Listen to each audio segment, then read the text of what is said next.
Finance. Hey, what's up, everybody? Welcome to the Financial Independence Podcast, the podcast that dissects the brains of some of the most inspiring and intelligent personal finance writers to find out their strategies for pursuing financial independence and early retirement. Before we get started today, I just wanted to thank everyone that's left a review on iTunes. There's quite a few that popped up in December, so it really helps, I think, spread the word about the show. After releasing my last episode, I looked and I was almost in the top 10 of all investing podcasts on iTunes, which is absolutely crazy considering how little I actually podcast. So thank you guys, one, for listening, and two, for taking the time to leave a review.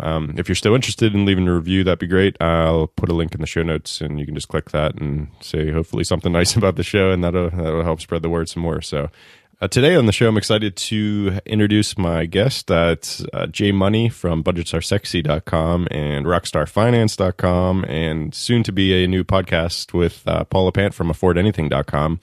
I'm sure you guys remember that I interviewed Paula quite a while ago, talking about really interesting things like real estate investing and pursuing financial independence. And I'm really excited that these guys are teaming up to produce their own show.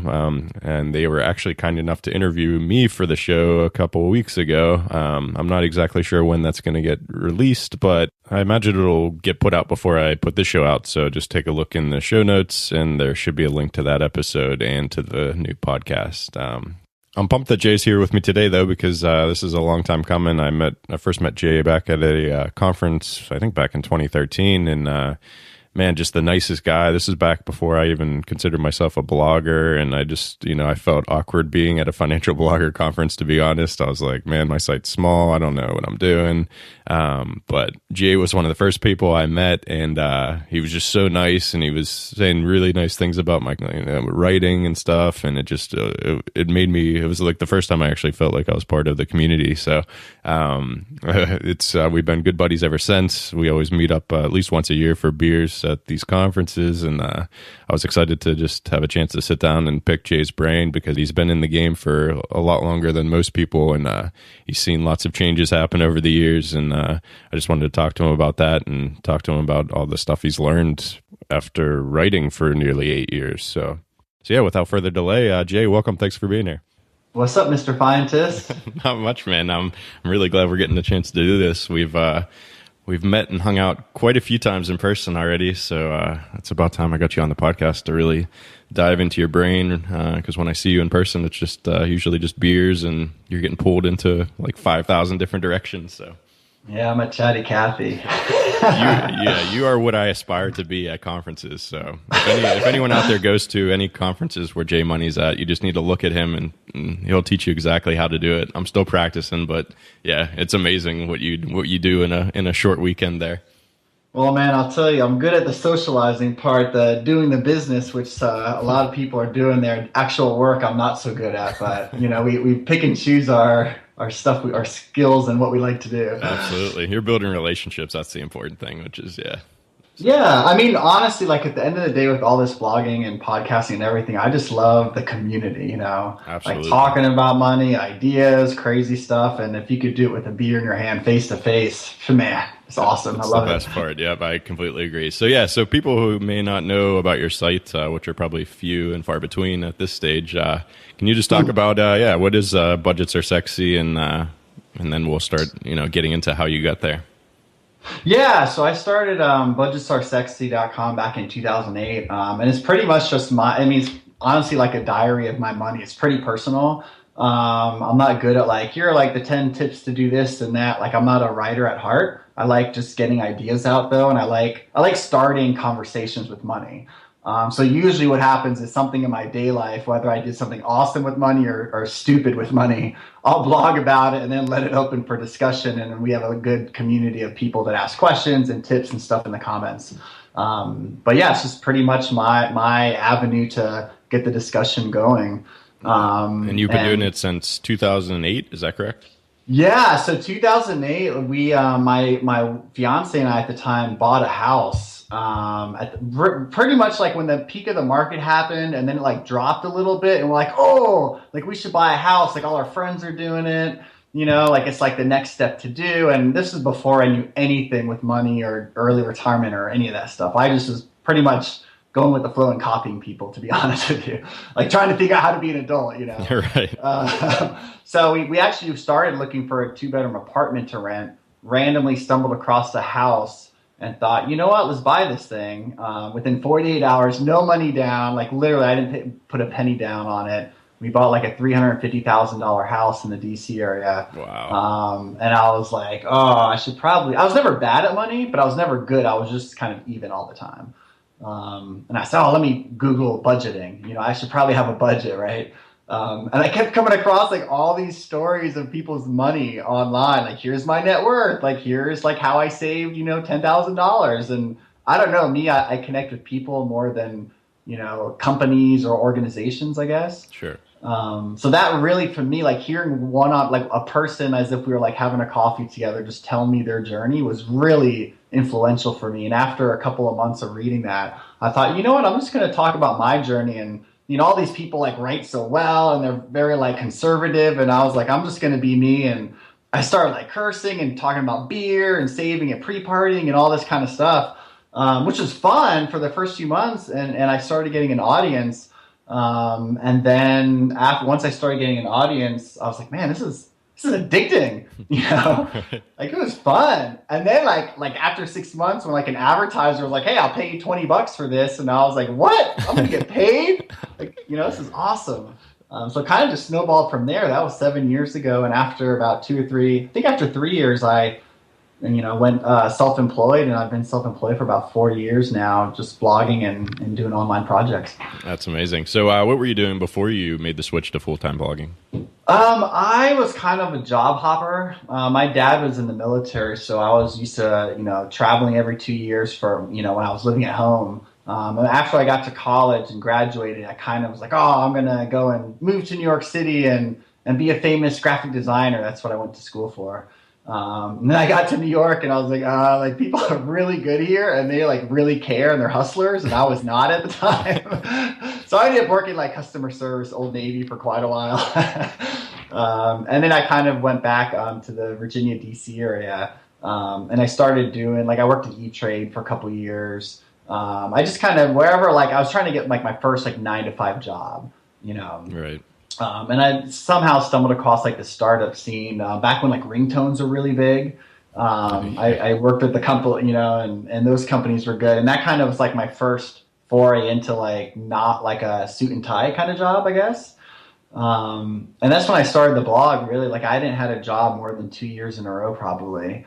So the blogging for me, which is now like 7 or 8 years, has been a big thing. But yeah, I would say overall my background's been in like customer service and a little graphic design work. Sure. And I think I read somewhere you had 38 jobs before you started blogging. Is that about right? Yeah, that sounds about right. That's pretty good. Everything from like car washer to dishwasher to Old Navy. Man, I worked at a stamp factory once.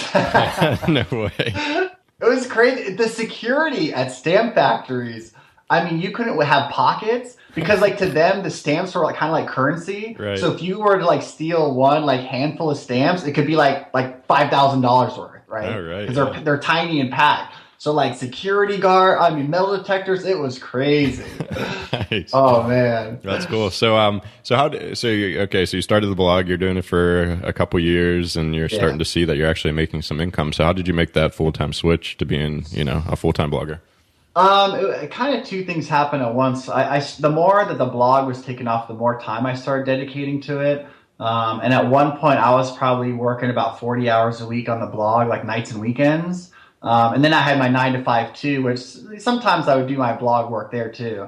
But eventually, like I was working 70 to 80 hours a week. And my wife like noticed that I was, starting to like burn out, and I wasn't I started paying attention to work more than life.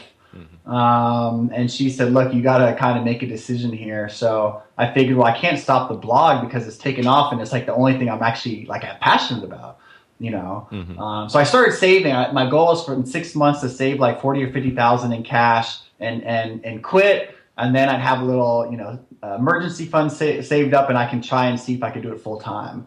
I go into work and all these people like staring at me, and it's like this weird I don't know, it's really weird. And I'm like, well, man, everyone knows I'm going to like put in like 2 weeks, Right. like maybe they caught on to the blog, because I would blog at work, and that's how I was anonymous, so that I can say whatever I wanted to say and be, totally transparent about work, about money, everything, but none of them knew at work. Right. So I thought I was caught. So I go in, and I actually get called into the office, and I get laid off.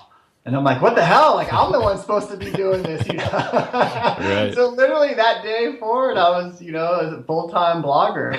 That's amazing. Yeah, which is good, because I hate decisions, like big decisions. I like them made for me in a weird way. Yeah. So that kind of pushed me out the door, and my wife was like, you know what? Like, try this for 6 months. If it doesn't work, go get a job. And I haven't had to get one yet, so that's amazing. Yeah. So, yeah. And not only have you been blogging for 7 years now, you've been blogging a ton. Like I've been doing it since 2012, and I think I have a total of like 60 posts or 63 posts or something, and right. That includes all the podcast episodes and everything else. And you were doing what, six a week, and then for the first how many years, and then now you're down to 3 a week, or? Yeah, I was doing about 5 to 6 every week for 6 years. In the last year and a half, I went down to 3. And I think for me, I'm not much of a writer and big picture thinker kind of person. Like, I admire people like you that can like sit down and just have this really detailed, super helpful, powerful like punch, For me, like, if I sit down and try and do that, like, I just can't. I don't work that way. So I like kind of fun blurbs here and there, I guess I would describe them. And so for me, like, just getting in the habit of writing every day is like the only thing that kind of kept my site going, and all the success that I've had was just from keeping that habit. It's amazing. Yeah. And I can tell just from going from 5 to 3, it's harder for me to write now. Really? It's a lot harder. Yeah. Even though I do less, because I have those days in between. And then for some reason, like, I get lazy. I don't know. Right. So yeah, I think I have like 1,900 posts now at this. 1,900. And all of them aren't that great. That's amazing. Yeah, no, I completely agree with what you're saying. I actually, over the last few weeks, I've been wanting to focus more on, some of my bigger goals, and just make a little bit of progress toward them every day. And I've started, I set aside an hour for each of them every day. And yeah, it's so much easier. Just like, I know exactly what I'm doing at this hour of every day. And it's not, I don't have to make that decision, or I don't have to find the motivation, because it's like, well, that's what I'm doing. And getting started is the hardest part. And then once I'm started, then it's, I get a lot done. But I think that's made a big impact to me, so I can see what you mean about blogging every day and how it'd be easier. Yeah, I think it's like a habit thing too. Like, isn't there was like some like Jerry Seinfeld thing? I can't remember exactly, but someone asked him, what was it like? Don't break the chain or something. Yeah. Yeah, don't break the chain. Like someone asked him like what your best tip is for comedic writers, and he'd say like write jokes every single day. Like, don't ever skip a day of writing jokes. Right. It's good though. It's true, and it helps to form habits too, right? Like when I was working the 80 hours a week too, there were days where I didn't want to write. And this is where like some bloggers differ. Like, either some people like, I'm only going to write when I have something awesome to say. And then I say, no, like, I'm going to write because I have a scheduled, post to do. Mm-hmm. So there'd be times where it'd be midnight, and I, in the early stages, I'd go to bed and then be like, crap, I totally forgot to write my post for tomorrow. And I'd get out of bed and make sure I do. Like, I would not go to bed until it was done, because I knew if I skipped one, I would just be like a downward slope, Oh, absolutely. So yeah, it's been fun though. It's amazing. So you've been doing it for so long, and you've had, whatever you said, 1,600 posts or something crazy. So, you've obviously probably seen some trends in personal finance over the years. Maybe the early retirement's obviously taking off over the last few years. And even I've seen that since 2012. Is there anything else that you've noticed, or anything, that you've picked up along the way that'd be worth sharing? Because you obviously have a ton of experience in the space. I don't know about trends. I was going to say the early retirement, like, I don't remember any of that when I started in 2008. I think the only trend that I'm kind of seeing, which is I kind of don't like it, it might sound hypocritical, is like most people, like nowadays now, I see a lot of bloggers starting to blog to make money, right? Like, they're in it to like, oh, I know you can make money blogging. This sounds like a fun, easy job. I'm going to go do it. And then all the articles are all on like pimping stuff to make money, right? and obviously, like, I make money doing it, so I can only say so much. But all the people that are successful that I know, right, like you, Mr. Money Mustache, a lot of these, like, even the earlier Simple Doll or Get Rich Slowly, these are all people that started blogging because they were passionate or they wanted to get an idea out. They didn't do it to make money or to like create like this awesome business online. Right. Right. Like, and I think for me, like, that's the biggest difference. Like, I was doing, I coach bloggers every now and then for over a few years. And as soon as someone says, "Hey, I want to make money blogging," I'm like, you know what? There's so many other avenues you can make money faster and a lot more than blogging. Like, you better love it.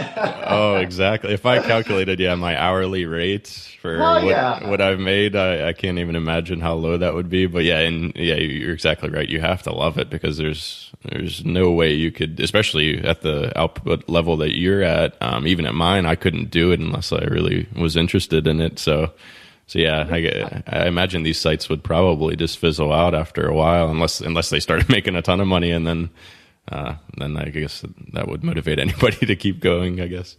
Yeah, and and it is a slippery slope because there's a lot of things that I know I could write about or put a product on my site today, and I can make like literally, like, if I really want to, you could probably make like $5,000 like today if I wrote this thing, right? But then it goes against, like, there's some things that make money that might not necessarily be in the best interest of what you believe in or your readers. And so it becomes a slippery slope. Like, I knew someone back in 2009, 2010. Like, they had an awesome community, like engagement. It was just a really awesome site. It was fun to read. I was learning. There was a lot of good people there. And then the person found out how to make money, which is fine. Again, and if you do it in the right way. And this person like just went all out. And I met them in person years ago. And they said, you know what? It was honestly a decision between, do I want like a big community and kind of just fun, or do I want money? And they consciously made the choice of money. Mm-hmm. So they I think they were making 150, 200 grand off of this thing a year. And to them, that was worth. Like, they didn't care about the community or the people. They wanted the money. And so they consciously made that switch. Right. Which is, again, like, that was their decision. But like, for me, like, I'm not in it for the money. Like you said, like, I probably make like 15 cents an hour if I actually like try and do it, And I also don't take advantage. Like, the nice thing with blogging, like, if you have an idea to say and you're passionate about it, a lot of people make money off of stuff outside of their blog, whether they're freelancing or speaking or coaching or writing books, right? Sure. So there's tons of opportunities to make money, not even on the blog, which is awesome. I mean, that was like the number one thing for me, like opportunity. I had no idea the opportunities online if you had a site, like nothing. Right. I didn't even know you could make money when I started mine, to be honest with you. But the opportunities that come are huge. So if you are passionate about a subject, doesn't matter if it's money or whatever, and you become, someone online that people like look to as, quote, like an expert or whatever, you have a shot of doing pretty well, but you really got to live and breathe it and be happy about this, talking about stuff. No, I completely agree. And as you said before, like, the in-person, connections that you make through the site are definitely the most rewarding thing about it. So yeah, yes. choosing an extra $500 and selling out your audience to make that money just doesn't make sense when the most rewarding part that I've found definitely is the people and getting cool opportunities to hang out with interesting people. Oh, hell yeah. Yeah, all my friends are now online. Like, more people call me J Money than like my real name. That's amazing. And I'm okay with it. At least we're all like in the same kind of path. Yeah, no, I completely agree. I just I went to a meetup recently and met a lot of really cool people, and they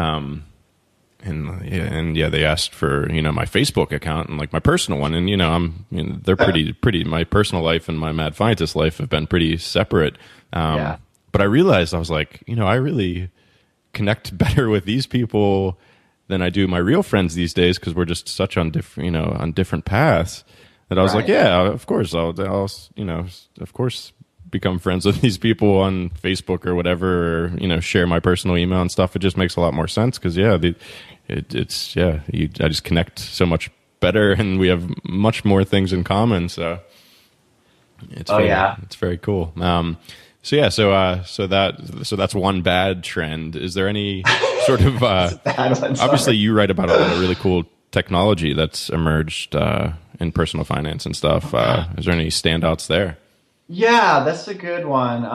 Yeah, the last year or two, I've been so the first like 5 or 6 years of me blogging was just kind of going with the flow and talking about money just as I come across it kind of thing. And the last year, I kind of realized, you know what, like I should probably as a financial blogger pay attention to the new technology stuff that's out there. And I'm very not, I don't know if it's lazy or just like when I find something I like, I stick with it and I usually ignore everything else. But because of that, like I wouldn't, if I kept doing that, I wouldn't have found the early retirement community. I wouldn't have done a lot of these challenges and experiments I'm trying now. And so one of them that I've been trying to do is just like sign up to a lot more technology stuff to give them a test. And so a couple that I've done this year that I just love is Digit and then Acorns. And Digit, what it does is you sign up to your checking account, and it pretty much like their algorithms will analyze your spending and income. And every few days, it'll literally like transfer out $5, $6, $12, like a little incremental amounts into a savings account for you. Nice. And that's it. Like you just sign up once, and if you literally did nothing else, you'd have this account that just builds up, by the month, depending on how you're spending and income and everything, right? And so it's really automatic and it all uses text messaging. So every morning it'll text me like what my checking account balance is. So I'm always like in the know. Right. You can transfer the money out anytime you want. It's just a really good tool to save if you suck at saving or you need to be better. Or you're just trying to like trick yourself into stashing money aside for like, a vacation or whatever it is. Yeah, it's really cool. What I like the most is that like this is just the beginning. So in full transparency, like I started using the product, I fell in love with it. The founder said, "Hey, look, do you want to come on board as an advisor? Help us, finesse this a little bit and mainly like stay, be like the point of contact for the financial blogger world." So because of that, and I only said yes because I freaking love the product. I think I have like $2,300 saved in the last 10 months. Wow. And I feel like I'm pretty good at saving. So that tells you like, if I sucked at it, there'd be a lot more in there. Right? And so what I like is that the guy's vision, Ethan, like he's like, this is the beginning. This is saving. Like imagine if we automated like other departments in our life, like in banking, right? Because you got debt, right? Millions of people in crazy debt. Mm-hmm. You got investing. You have insurance. You have all these different avenues. And like the idea that you can save this money aside, that just right now is just sitting there, right? You can pull it out anytime you want, like whatever. But what if that money was then optimized to, let's say, pay off debt, right? Or invest on your behalf. Like you could see how, like the vision of what the future could be in banking in general. And these guys are the ones that are trying to like kind of pioneer and disrupt the stupidness of how banks are today, pretty much. Nice. That's really cool. And how about Acorns? Yeah, so Acorns is similar in that it's automatic. So what they do is you set up your account with them one time, and anytime you make a purchase, they'll update or they'll round up to the nearest dollar and drop those pennies or quarters into an investment portfolio for you.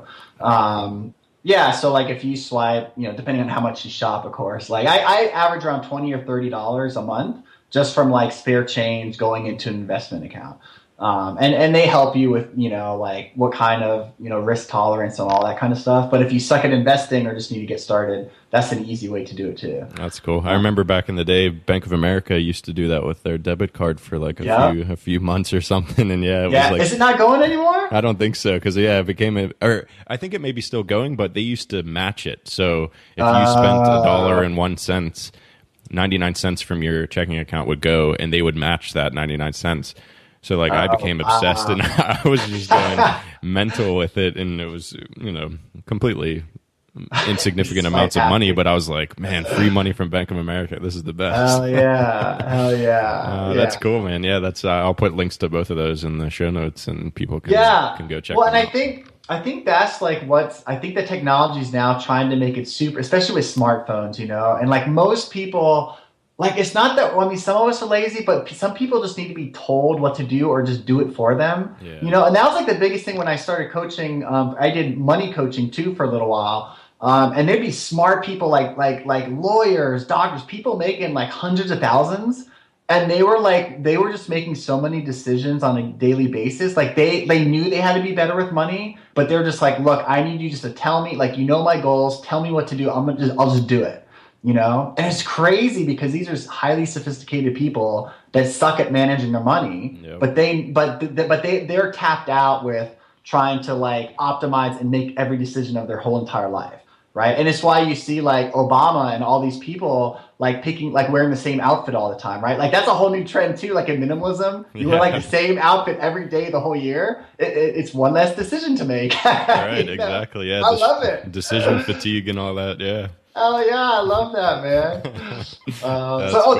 Minimalism is a new trend I've seen that's crept into personal finance, and then even a more an extreme one that I just stumbled across a couple months ago is like the zero waste movement. Oh, really? I don't know if you've heard of that one. No, tell me more about that. Yeah, this girl Bia, zero waste movement or zerowastehome.com, I believe it is.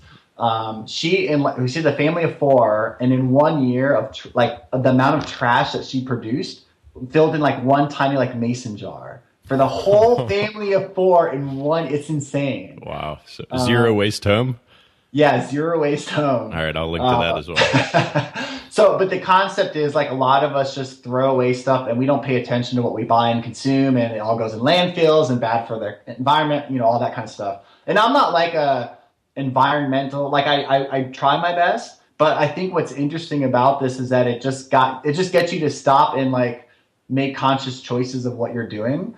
And like I started composting because of her. I've never like just the idea that you can put something into the ground and have it like be good for the earth, you know, like all these like little things that really like instead of the trash, I just put it in a composting bin, right? Like it's real simple to do. Yeah. But she actually, her and her family, when she got down this path, like they started saving, I think they saved like 30 or 40%, if not more, just based on changing habits. And like they had a big home, they minimalized their home to like have less output. It's really interesting that there's a lot of, I guess, like hardcore lifestyles. That's right. Yeah, exactly. Yeah, and then even early retirement. Right, you know? Right. Yeah, I'm sure there's quite a bit of overlap with the early retirement and zero waste home. I'm sure. They match up nicely, and yeah, it's fun reading about. You know, you may not want to be that extreme, like extreme early retirement, Jacob or anything, but it's good to realize that those people are out there doing those things. So when you feel like you can't cut back as much as you think you can, then these people push you to just do a little bit more, which is great.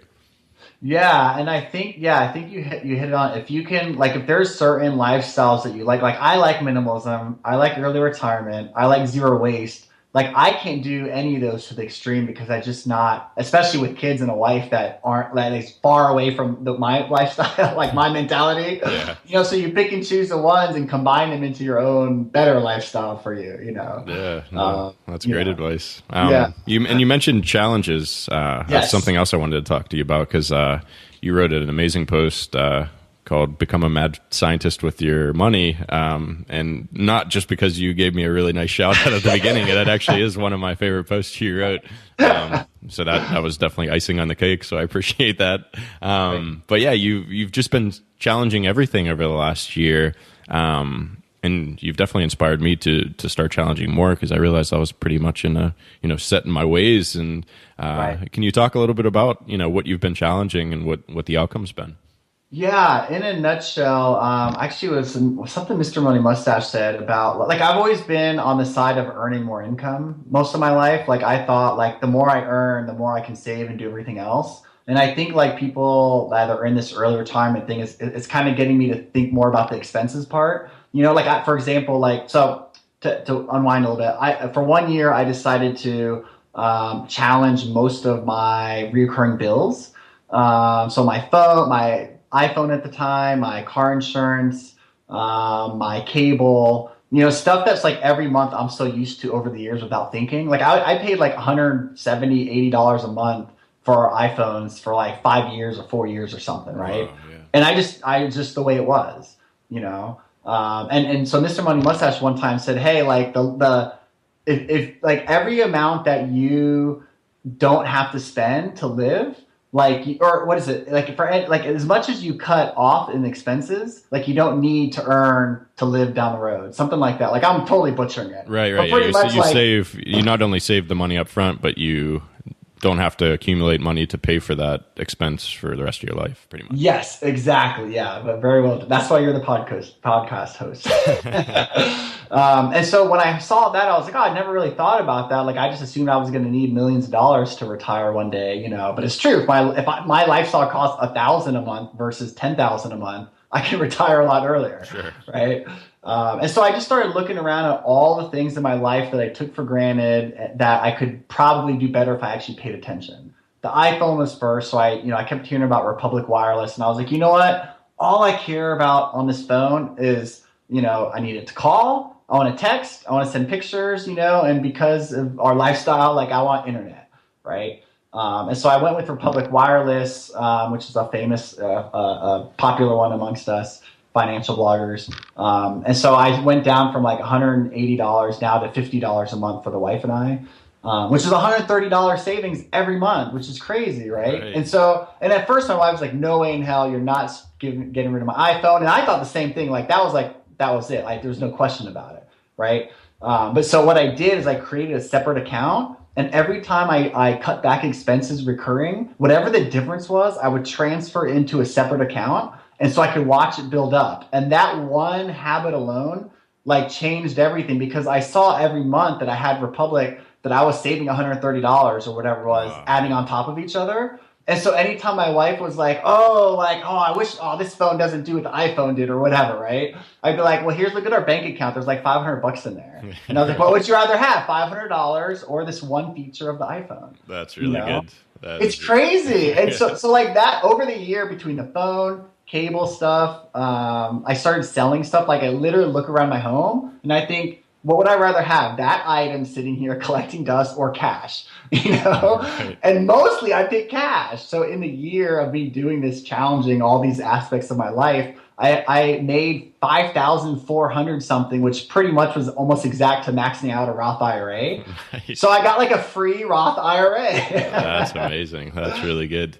And you've even gone crazier with it, though, right? Like we were chatting at the last conference in Charlotte, and you were saying like you're even considering like selling things that you think you really, really want or really enjoy or really enjoy having, just to see what it's like. Talk a little bit about that. Yeah, so there's certain objects that we all have that like, kind of like the iPhone, there's like no way in hell I'd ever get rid of that, right? But like once I got going at the easy stuff, because there's a lot of stuff we have in basements and stuff that we could easily get rid of and we won't miss it, right? But you only have so much stuff until you're done with that. So I started looking at like pictures on the wall or things that like I really liked a lot that I didn't necessarily want to get rid of all the way, but I wanted to see how I felt if I did. So I started with one or two things. And maybe I just got like on a high, but I started like not caring about things in general, because it's just crazy. So like my bookshelf, I have like 3 bookshelves next to each other. I wanted to make it like an old vintage, like old school, like library den kind of place in my house. Yeah. Packed to the brim, full of old books I've never read, just because I like the way they looked. Right. Now I'm down to like 15 instead of like probably like 300, for example. And so I have the cash, which is fine. But then I started thinking like what do I actually care about in my life that's a physical item, right? Like I care about my kids and my wife, but the only other thing left is I'm a coin collector. Like I love coins and the history of coins. Like I have this tobacco box full of like old coins from like 17, 18, early 1900s, right? Mm-hmm. And they're worth something. Like they're, maybe a few $1,000s worth total. They're not worth a ton, but they're something, right? Like I collected them over the years. And the idea I had was like, what if I got rid of the one thing that like I care about the most that's an item, Right. And what would that look like? And so like I've been flirting with this idea. It's been a few months. I still haven't gotten rid of them. But like that's like the ultimate thing where I feel like I'm really challenging like all the parts and at least in the things that I own, and someone mentioned the only reason I kind of stopped thinking a little bit, someone said it might be good to like pass them down to my kids to like enjoy the hobby of coin collecting. You know, and that's like, you know, that whole sentimental thing is another part that's hard to kind of grasp all the way I'm working on. You know, but in general, like challenging your bills and your things, for me, like it started infiltrating my life more, even to the point where I'm now challenging, hey, like how long do you want to blog for? You know, do you want to do this? Do you want to do that? Like it gets you in the mindset of of just doing status quo all day long until you wake up. You're like, oh shit, I'm 60 and I haven't been paying attention. Right. No, and you've even done some lifestyle stuff. Like you've started waking up at 5 a.m. every day. Are you still doing that? Benjamin Franklin. Yeah, today was number 79, the 79th work day in a row of waking up at 5. Sometimes I lay in bed till 5:30 and physically get up. But yeah, like so now when I wake up early, like I notice I set the time, the nice tone for the day, right? Everyone's sleeping. You can like have peace to think, to pray, to strategize, whatever you want. It's like your time that no one can take away from you, you know? That's really cool. So you've been loving it. I've been loving it. And the only reason I know it's day number 79 is I have a journal. Every day I write the day in it just to make me feel good, right? It's like that habit, right? Yeah, right. If I sleep in, now I do sleep in on the weekends because my wife said, and I agree, I'll probably like get too hardcore about it. Yeah. But come Sunday night, it's amazing how excited I am to wake up at like 5 a.m., which is crazy. Who does that? That's so good, man. Are there any other ones that I may have not read about that are worth mentioning or? I was bad at drinking water. And so my brother found like this water bottle jug that like had like 8 cups worth of water it could fill in there. And he told me, I'm like, why are you bringing this like big ass like bottle everywhere you go? And he's like, I filled up in the beginning, and at the end of the day, it has to be drunk the whole thing, and then I know I got like my proper water amount, right? And so I started doing that. It's like literally right next to me right now. It's still like really full. But that's the only way for me to be like totally hydrated is by just filling this one thing up, and at the end of the day, it's gone. You know, that's great. That's really helpful. Yeah, that's so good, and yeah, that's an important lesson. I think. Yeah, just set yourself up to easy way, right? Easy way not to fail, or easy ways to succeed. Yeah, just like the I guess like the your diet battle isn't fought in your kitchen, it's fought at the grocery store. It's just don't buy the stuff and set yourself up for failure. And yeah, so that's a really good lesson. That's awesome. So that's been going strong too. Yeah, it's been almost 2 years now. Last week I dropped it on the floor by accident and it broke and shattered all over the place. So I went like 3 days until I went back to the store to buy one. And I felt like crap, man. Really? Because I drink a lot of coffee, and without the water hydrating, I mean, it was, yeah. So I got to that store, and they had like little mini bottles for like kids. Because my boys, I have a 3-year-old and a 1.5, and they love water bottles, and they kept wanting to drink my big one, but like they topple over. It's so big. Right. So I got like 2 mini ones. They're so cute, and they can walk around like drinking their little waters. Just like Dad. Oh, got it. Yeah, it pulls me, man. That's awesome. That's really good. But there's a lot of habits that it's funny when you stop to pay attention, or I think one that I really want to try is stopping using the credit card and just using cash or debit. And seeing like, because there's always those things that you spend like 40% more if you use credit card, even if you pay it off, all those kind of studies, I haven't tried it yet, but that's one that I'm kind of, toying with. Nice. Any other ones that you're on the horizon there? Oh, I feel like there is. I just can't think right now. I haven't drank all this water yet. My coffee is drinking my brain. Nice. That's awesome, man. Yeah, no, that's a great thing. And yeah, I'm definitely going to be trying to do more of that. And yeah, actually talking to you in Charlotte is, a reason why I'm doing a lot more of these podcasts and stuff. I'm just like, just challenging, doing more, in these daily habits of, like I said, an hour a day of each of my big goals. I think, you inspired me with your challenge, awesome. Everything, and, start doing better habits. Cause habits, once they're habits, it's a piece of cake. That's the hard part is getting to that point of wanting to do it or seeing the progress, and, I know I did start something else too. So I used to not, because we're online so much, like you consume so much. Actually, any person, whether you're a blogger or not, like you have Facebook and you have ads, and then you have like all the news sources. Like you have so much stuff that's like cluttering your brain, you know. And so I literally like in my personal life, I got rid of Twitter. I got rid of all the things that was just like making me feel worse. Like when I was there.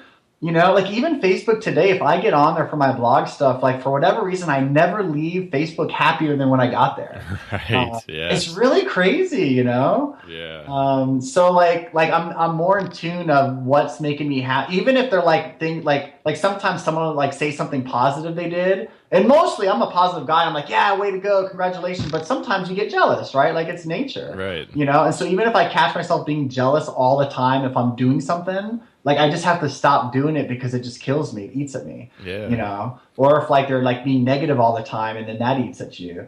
And so anyways, I got rid of a lot. Like I try and stay away from social media as much as possible outside of work related stuff. But because of that, the downside is you never know what the hell is going on in the world. You know? Like I never know like if there's like earthquakes, if there's like this ISIS stuff took me forever, like days to find out that, right? The Paris thing I didn't know for a while.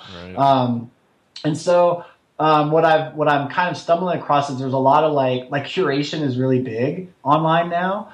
And I even have Rockstar Finance, which I curate the best personal finance articles, is like the whole theme of that site.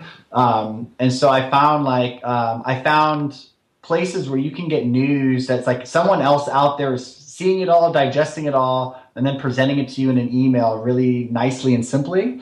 So you don't have to scour the web for the news, pretty much. Oh, that's cool. Yeah, no, that's a great. How did you drop Facebook, your personal Facebook? Did you just stop posting, or did you delete your account, or what? I deleted the whole deleted account. it. Yeah, I nice. I'm so tempted. Yeah, because it's just I exactly what you said. I never leave there happier than when I got there. But it's so easy to just get on there and just try to see what everybody's up to. But it's just it's terrible. And even the happy stuff, it's like then you're comparing your life, your normal life to somebody else's like highlights of their life, and that's never good. And most people only most people only share the awesome kick-ass things. Oh, I'm on a trip to an Aruba. Oh, I made $1 million. Like they fail to put all the crappy things that are going in their life, so you feel like they're awesome. Right, exactly. All right, well, I think I just accepted another one of your challenges. I think delete it. I'm gonna just delete the whole thing. Oh man, yeah, because and it's not productive at all. Like I would rather see my friends or call them and like get a proper update than just eavesdrop on whatever highlights they have. So yes. Oh, and along that line, if you want to take it hardcore, you can also like not pick up your phone in your house. That's a really like your cell phone. Like you can call, but you can't get on internet or check email or Instagram or Twitter or any of that stuff. Nice. I've started not doing it. I've like at night and in the morning, I'm not allowed to go on there. When I'm around a physical human being, like whether it's my kid that doesn't even know what I'm doing, like I'm not on the phone. Right. That's a really big helpful too, because that might feel like honestly, like people are just so addicted, and I was too. Like only because I've been challenging stuff, I'm realizing how addicted I was to all this stuff that doesn't really matter in life. And and even like waiting in like the worst is like when you wait in line at like the cash register or shop, whatever you're doing, and you look around and everyone is on their phones, right? And it makes sense. Like you don't want to be bored, right? And so now it's even more annoying for me because I'm not on there and I see everyone else doing it. Like no. Oh gosh. Yeah, no, that reminds me of another challenge that I started trying to do since I saw you in FinCon. Just be more personable. Like I'm the guy that comes into the store and buys the thing and just gives the money and doesn't really say anything. But I really started trying to make an effort to like engage normal strangers in conversation, and it's been amazing. It's like you have all these like really nice little parts of your day where you're actually talking to people and like connecting with people on a nice level. It's not obviously not a deep level, but hell yeah, dude, that's a great one. Yeah, it's been great, and obviously the phone would get in the way of that big time, but yeah, it's I like that one. Cool, man. Yeah, no, that's Yeah. You know what's funny with that one is when I lived in New York years ago. This was even before cell phones, but everyone's like always in a rush and going fast paced, walking down the streets and whatnot.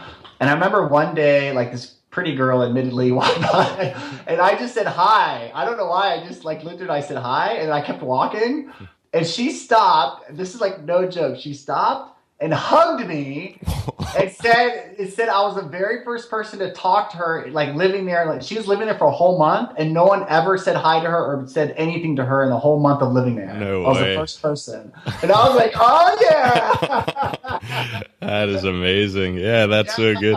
Crazy. That is cool. Yeah. So yeah, everyone.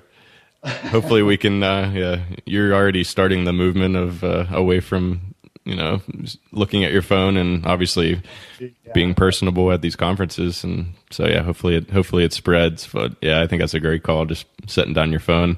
I've been trying to take all that sort of stuff that is not productive off of my laptop. So it's like, all right, I only do things on my phone. I only consume things on my phone because usually when I'm on my phone, it's in some sort of place where I couldn't be productive anyway. But I like the idea of just not consuming as much in general, and then using those times when I would be looking on my phone to engage other people around me, which is a lot more rewarding.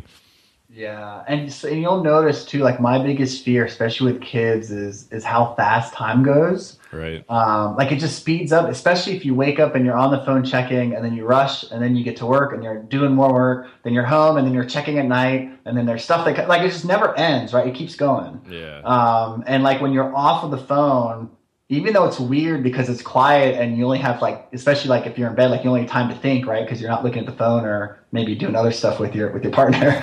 But like it just slows down, and then you like you just appreciate it more, right? And that's like the biggest thing. The 5 a.m. thing was just appreciating time. Like that's the slowest moment of my whole day is when it's dark and I'm sitting in a chair, like by myself in my thoughts, right. And sometimes I get antsy and I'm like, all right, I'm done. And I hop on the computer, but I like try and last really long. Right. Oh, right, yeah. And so the slowing down of time, like I feel like if you can slow down time and then have more time, you don't need to rush like to like the finish line of early retirement or your career, whatever it is that you're like, we're always like go after, or goals. It helps live more, I guess. Absolutely. Yeah, no, that's it. Yeah. I definitely don't take time to just sit there and think about, like you just said, maybe that's the next thing I should try. Cause that, you should try it. Yeah, 5 a.m. tomorrow. I'll text you. And we're in different time zones, but yeah, I'll text you whatever it is and make sure you're awake. yeah. We'll see about the 5 a.m. thing, but yeah, I may try that. One thing I've been doing is no screens after 10 p.m. and that's been amazing because I've just been reading a ton of books lately, and I can fall asleep so much easier without a bunch of stuff on my mind. And it's been that's been great. So that's something I do every day, but yeah, we'll see about the mornings. That'll be a big challenge. But as you said, challenge big. When you start reading, do you notice anything different when you're asleep, like dreaming? Like, do you dream more by any chance? Oh, I don't know. I haven't noticed. No. Okay. So with me, because I started waking up at 5, I had to go to bed earlier because I'd go to bed like 12 or 1 usually. Mm-hmm. So now I'll be in bed between like 10, 10:30, 11. But for whatever reason, whenever I'm sleeping then until 5, every single night I have like vivid dreams every night. Really? Like I remember them. Yeah. So, and I don't know if it's because of the time frame I'm sleeping or with REM or however that stuff works. Or maybe, did you used to not wake up with an alarm and now you are? Or? I don't know. I know I used to wake up for my babies crying. Oh, right. But it's weird. I just have the most vivid dreams, which is like a really random thing to happen. I mean, they're good. Like some of the dreams are bad dreams, but for the most part, they've been good. That's really cool. But and I wake up to go pee every night for some reason, which I never did before. Because you're drinking a big thing of water every day. Yes, exactly. Nice. Yeah, but no, challenging your stuff out, man. If you can just stop and look around and it's just I don't know. And it even feels stupid me saying this stuff because me a year or 2 years ago, like I wasn't this person, you know? Right. So it always feels like I'm a hypocrite or something. But, I think, I don't know. Once you find something that you love, of course you want to like share it with the world. So Yeah. I'm trying to help a little bit. That's cool. Yeah. I'll link to the Benjamin Franklin 5 a.m. post as well, because that's a good one. So yeah, that's awesome, man. So I'm going to do a quick little rapid fire since I know some of your interests. Okay. Tupac or Biggie? That's a hard one. I'm coming with the heat today, boy. I like Tupac's lyrics better, but I happen to blare more of Biggie's music than I do Tupac. All right, Snoop or Dre? Snoop. Eminem or Jay-Z? Jay-Z, easy one. Bone Thugs or Wu-Tang? It used to be Bone Thugs. I listened to Wu-Tang for the first time the last 6 months, and I listen to them almost every single day now, so I'll say Wu-Tang. Nice. They are the smartest rappers I've ever heard in my entire life. They're so smart. Really? All right. I have never got real big into Wu-Tang. I'm a big Bone Thugs fan, but I'll have to put that. They are smart. They are smarter than you and me and all our audience combined. They are so. I can't even get over it. That's awesome. All right. Well, yeah, I'll start checking them out during the day. Cool. I usually end all of my interviews with like one piece of advice you'd give somebody on the path to financial independence. So what would it be? The thing that's helped me the most, and just a little background, I'm not, like a lot of you guys and the people you've had on the podcast are already in early retirement or can hit the button anytime you want. I'm like still like far away, like 10 years out. And so for me, the number one thing that really helped me manage my money and get motivated was tracking my net worth. That's like the first thing I recommend anyone. If you're like starting out with money or trying to be better, just know what your net worth is, which is your assets minus your liabilities. It's a real simple calculation, but knowing like that number was instrumental for me because every month, like I update it, and every month I can tell if I'm doing better or worse and like why. Like if the debt column's up, then obviously I'm spending more than I should, right? Right. And so. I like it because if you're paying off debt, it helps you. And if you're saving or investing, it helps you because there's two sections to the equation. But knowing that number, like it encapsulates everything, like your financial picture is all on the net worth. Absolutely. And I think a lot of us have ideas in our head of how well we're doing or what our situation is. But the numbers, man, the numbers don't lie. It is what it is. And that's, as long as you're not cheating and you're putting the real copy and pasting the real numbers in there. Right. So that's been the biggest thing I've ever done for my money. Absolutely. Yeah, I completely agree. And if you want to see J Money's net worth, he's been tracking it since January 2008, I think. As you said, every month. So I'll link to his latest net worth, statement, cool. in the show notes. And you've also started collecting a ton of how many bloggers? So that's like up to 100 and something now? Yeah, on rockstarfinance.com, I have a net worth tracker of other bloggers that are sharing their net worth, and I think it's 185, something like that. That's crazy. Everything from negative 130,000, I want to say, to $2 or $3.5 million. Wow. Yeah, so that's really good. So no matter where you are in the stage of the game, you can kind of find the people above you to motivate you and under you to make you feel a little better. And then, and granted, like we're all in different phases. I mean, like there's so many variables that you can't like ever compare apples to apples, but it's you can learn a lot from the people, how they're getting there or getting out of debt or into the millions by following some of these people. That's awesome. That's a really good quote. Yeah, I'm waiting for yours to be in there. Yeah, that's what I'm trying to decide which way I want to go.